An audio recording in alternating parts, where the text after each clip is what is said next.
The Doo-Doo Man. Part 4. The First Fart. Chapter 1. Humble Beginnings. Before he was the legendary prankster known as the Doo-Doo Man, he was simply Edgar Poots, a quiet and shy boy living in the sleepy village of Windbottom. Edgar was an ordinary child with one very unusual trait. He had the most powerful digestive system anyone had ever encountered. It started when Edgar was just a baby. His parents, Mildred and Harold Poots, were shocked when his tiny tummy produced thunderous sounds that shook their modest home. "What a talent," his father said proudly, though Mildred was less amused when the curtains in the nursery needed frequent washing. As Edgar grew, his ability only became more distinct. By the time he turned 6, he could clear an entire room with a single toot. At first, he was embarrassed and tried to suppress his unusual gift. The other children teased him, calling him names like Farty Poots and Gas Cloud Edgar. He spent much of his childhood hiding behind the barn, ashamed of the very thing that made him unique.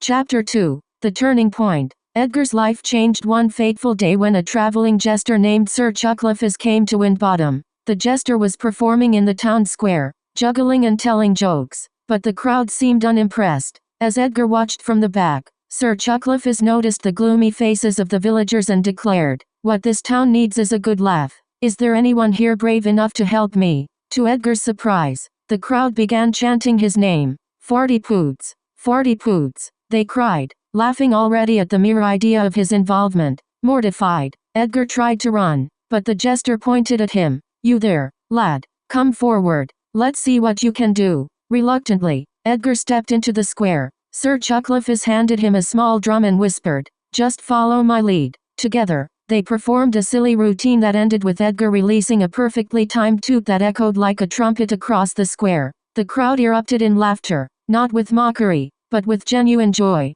For the first time in his life, Edgar felt appreciated for who he was. After the performance, Sir Chuckleface pulled him aside and said, "Your gift isn't a curse, my boy. It's a blessing. You've got the power to make people laugh, and laughter is the greatest magic of all." Chapter 3. The Fart Academy. Inspired by Sir Chuckleface's words, Edgar set out to hone his skills. He left Windbottom and traveled to the mysterious Fart Academy, a secret institution hidden deep in the swamp of stink. The academy was run by Professor Gusti Forgoff, a wise old prankster who had trained some of the greatest humorists in history. At the academy, Edgar learned everything there was to know about fart-based comedy and pranks. He studied advanced techniques like the silent but deadly slip, the double-barrel surprise, and the legendary Symphony of Stench. He practiced tirelessly, learning to control the timing, sound, and even the emotional impact of his farts. By the time he graduated, Edgar had transformed into a master prankster.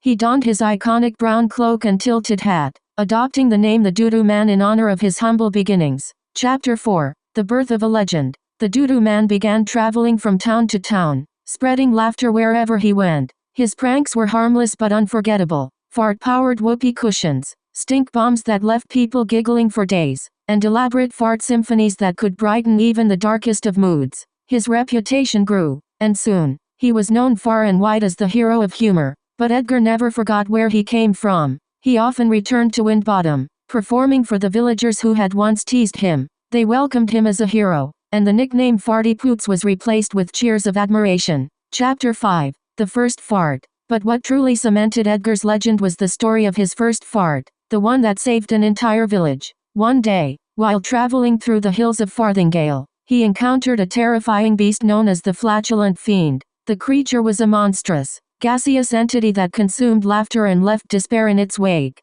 The villagers of Farthingale were desperate, their spirits crushed by the fiend's oppressive presence. Edgar knew this was no ordinary challenge. It would take everything he had to defeat the beast. He stood in the town square, facing the swirling, stinking monstrosity. Drawing on all his training, Edgar unleashed a fart so powerful it shook the very earth.